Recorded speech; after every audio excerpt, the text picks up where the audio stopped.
Hindi story. इंतज़ार मत करो, कुछ काम करो। एक बार एक गांव में एक साधु रहता था जो भगवान पर बहुत विश्वास रखता था। एक बार वह साधु पेड़ के नीचे बैठा था और भगवान को याद कर रहा था, तो अचानक वहां बाढ़ आ गई।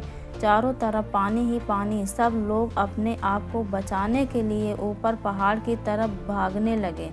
उनमें से एक आदमी ने देखा कि इस हालत में भी साधु भगवान की तपस्या कर रहे हैं।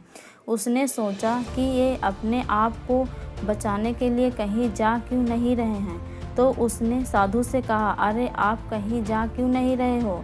आप भी मेरे साथ ऊपर पहाड़ की तरफ चलो, नहीं तो डूब जाओगे।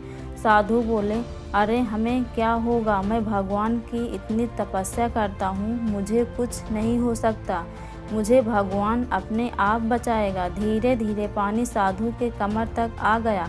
अब लोग वहाँ से नाव लेकर निकलने लगे, तो उनमें से एक ने साधु से कहा, अरे पानी आपके कमर तक आ गया, आप हमारे साथ चलो। तो साधु ने कहा कि नहीं नहीं, भगवान मुझे अपने आप बचाएगा। और वह नाव वाला भी वहाँ से निकल गया।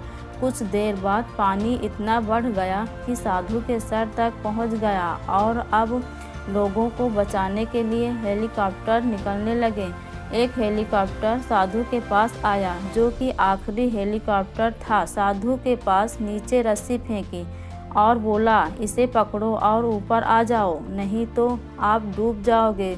यह आखिरी हेलीकॉप्टर है और आपके पास दूसरा कोई रास्ता नहीं है बचने के लिए। साधु ने कहा, यह रस्सी ऊपर खींच लो और आप चले जाओ। मुझे भगवान के ऊपर पूरा भरोसा है, वह मुझे बचा लेगा।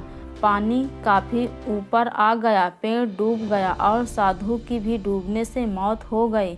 मरने के बाद साधु भगवान के पास गया और बोला, हे भगवान, मैंने पूरी ज़िंदगी आपकी तपस्या की, मैंने सारा जीवन आपकी आराधना करने में लगा दिया, फिर भी इतने भरोसे के साथ इंतज़ार किया कि आप मुझे बचाने आओगे, लेकिन वहाँ मेरी डूबकर मौत हो गई और आप नहीं आए, ऐसा क्यों? भगवान बोले, मूर्ख इंसान, एक नहीं 3 बार आया था, वो तीनों बार मैं ही तो था। पहला पैदल, दूसरा नाव के द्वारा और तीसरा हेलीकॉप्टर के द्वारा, लेकिन तुम मेरा एक भी अवसर पहचान नहीं पाए। पता नहीं किसका इंतज़ार कर रहे थे। इस तरह से ज़िंदगी में हमें ऊपर वाला बहुत से मौके देता रहता है, लेकिन हम सब उस मौके को ठुकरा कर पता नहीं किस चीज़ का इंतज़ार कर रहे होते हैं कि वो होगा तभी मैं करूँगा। और इस बात पर अड़े रहने से एक वक्त के बाद वो मौका हाथ से निकल जाता है और हम कुछ नहीं कर पाते हैं। तो किसी भी अच्छे समय का इंतज़ार मत करो, जो भी करना है आज और अभी से ही शुरू कर दो। अगर हमारी वीडियो आपको पसंद आई हो तो चैनल को सब्सक्राइब करें, वीडियो को लाइक करें। Thanks for watching.